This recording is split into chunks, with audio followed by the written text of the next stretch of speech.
Assalamualaikum everyone, welcome back with me Alia Reka Anjani. Kali ini aku mau bahas tentang novel Terelie bergenre action terbaik menurut versi aku.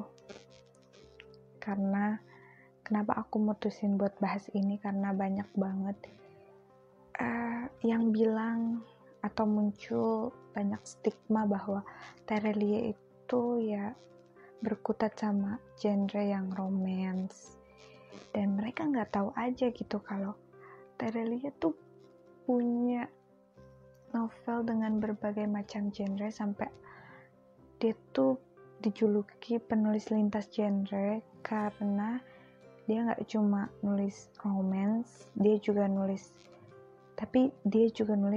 biografi, sejarah, science fiction, terus action, serial anak juga dia ada, tentang agama juga ada. Menurut aku dia lengkap. Dan tahun kemarin 2019 pernah aku hadir di salah satu seminar kepenulisan dia, dan dia sempat bilang bahwa dia pengen, ada kemauan gitu, ada keinginan untuk coba nulis novel genre horor. Dan menurut aku itu wow, dia berani banget gitu.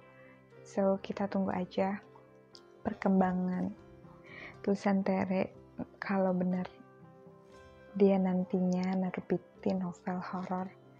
Kayak pengen nyoba aja baca gitu, pasti kan penasaran ya gak sih? Nah, lanjut ke topik yang utama tadi yang mau aku bahas, mengenai 5 novel Terelie yang bergenre action. Yang pertama, aku rekomendasiin buat kamu baca Negeri Para Bedebah. Bedebah ini tuh kayak artinya tuh penjahat, jadi negerinya tuh mungkin digambarin kayak banyak penjahat. Kayak di sini tuh karakternya yang dihadirin tuh karakter Thomas atau nama lainnya tuh Tommy. Jadi dia tuh kayak memperjuangkan, di dalam buku ini ya, diceritakan sebagai orang yang berjuang untuk membangkitkan bank agar nggak bangkrut gitu. Jadi dia tuh seorang konsultan hukum lagi, konsultan itu keuangan. Jadi dia tuh ya berusaha biar suatu bank yang biar nggak bangkrut gitu loh. Nah, novel ini tuh ada tersedia. Kalau kamu masih mau baca, bisa beli yang originalnya, atau kalau mau gratis bisa pinjam atau bisa baca di perpusnas elektronik. Itu bisa, kan sekarang ada tuh aplikasinya kan. Terus yang kedua, buku Negeri di Ujung Tanduk. Ini masih sequelnya si Thomas.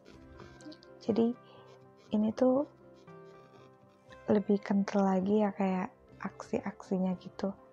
Kayak ada kejar-kejarannya, pukul-pukulannya, tembak-tembakannya. Sebelumnya juga ada, cuma di sini lebih kental. Dan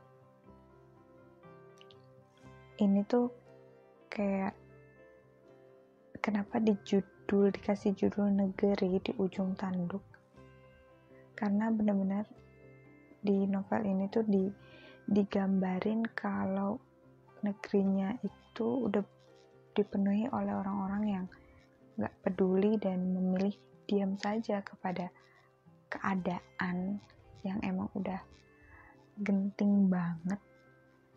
Maksudnya orang tuh benar-benar udah kita masing-masing gitu. Makanya amanatnya dapet banget kalau menurut aku. Dan tokonya masih sama, si Thomas kan. Jadi ini bukunya tuh rilis 2013. Nah, yang ketiga itu ada novel Pulang. Oh iya, buat yang negeri di ujung tanduk juga kalian bisa baca di Perpusnas kok. Atau beli aja langsung lah originalnya kalau kalian males baca di HP.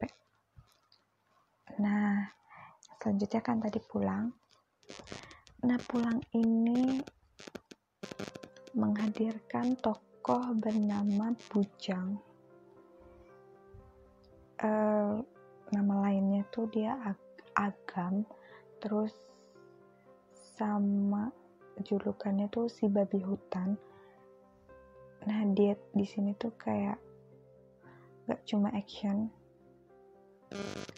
karena tentang shadow economy gitu loh.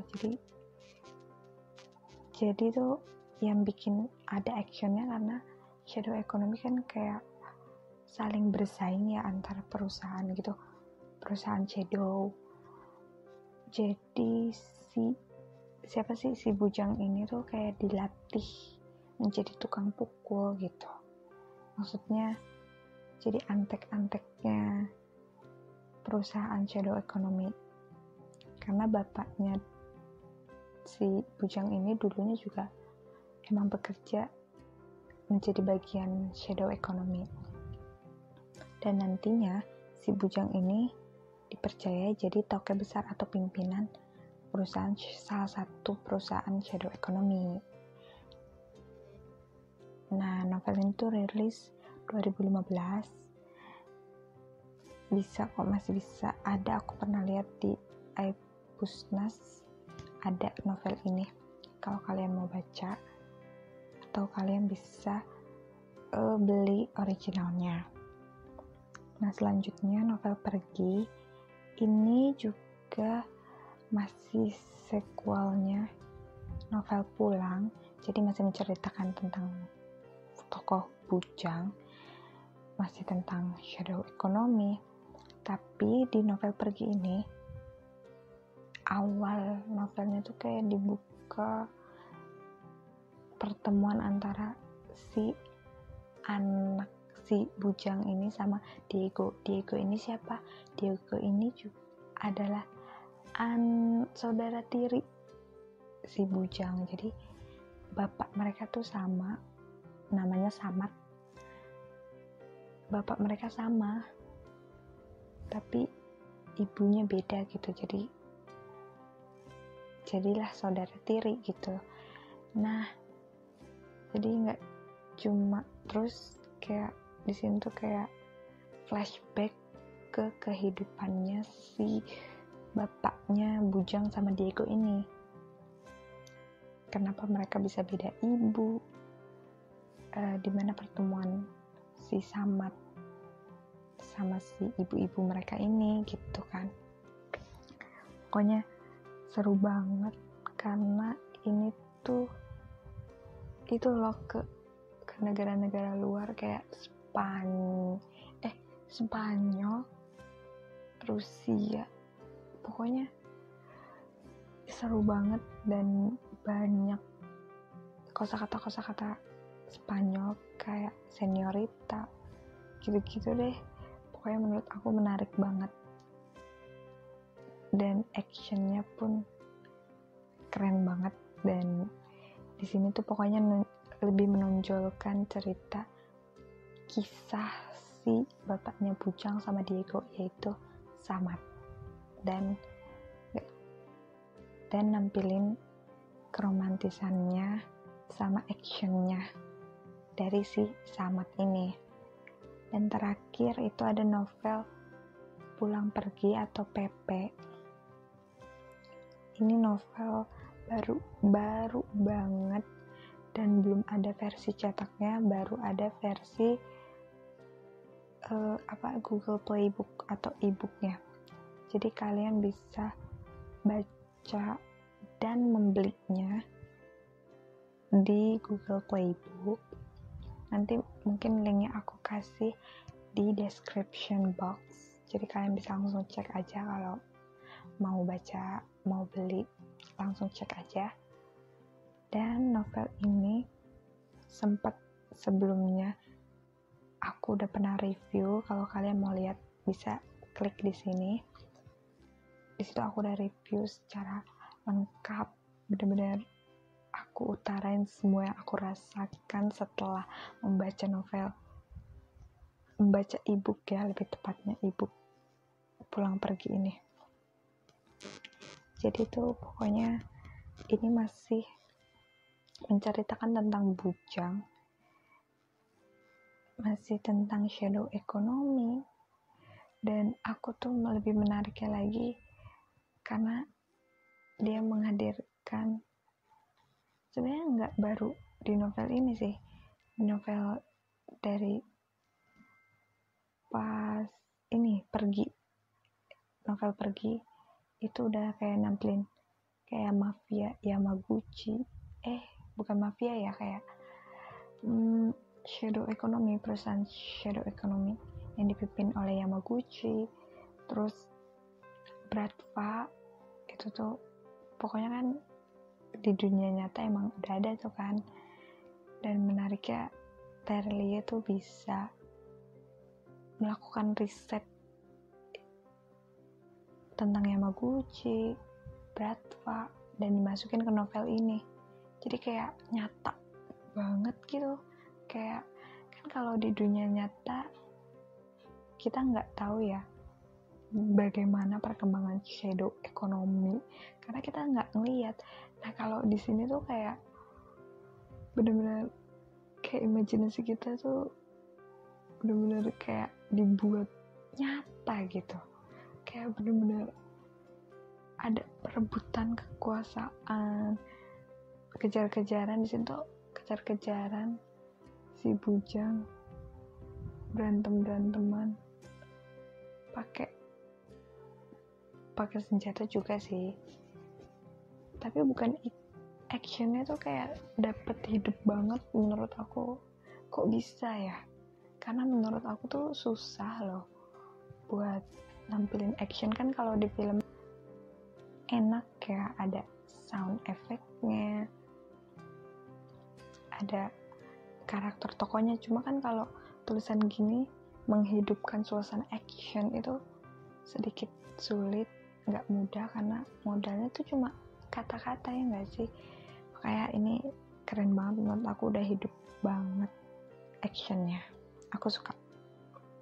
Nah itulah 5 buku dari Terelie bergenre action terbaik menurut versi aku. Nah kalau kamu sendiri udah pernah baca yang mana? Nah kalau belum tuh aku rekomendasiin itu 5-5-nya kalian harus baca sesuai urutan tadi 1, 2, 3, 4, 5 karena itu di yang terakhir ini, di novel PP ini, si Thomas sama Bujang itu bersatu melawan pesaingnya di shadow economy. Oh my god, seru banget. Bagi kamu yang penasaran sama jika kedua tokoh pahlawan ini, tokoh utama di novel berbeda ini bersatu, kalian harus baca nih novel Pepe. Oke, dan segitu aja pembahasan tentang novel Terelie bergenre action terbaik. Dan jangan lupa buat teman-teman subscribe channel aku biar aku makin semangat upload video yang lebih menarik buat teman-teman semua dan terutama lebih informatif. Selanjutnya kalau kalian punya request atau komentar, saran, kritik, silakan komentar. Aku terima banget komentar teman-teman di kolom komentar video ini ya. Dan jangan lupa buat like video ini dan share ke teman-teman kamu agar semakin banyak yang tahu kalau Terelie itu bukan penulis romance doang, oke? Dan segitu aja. See you.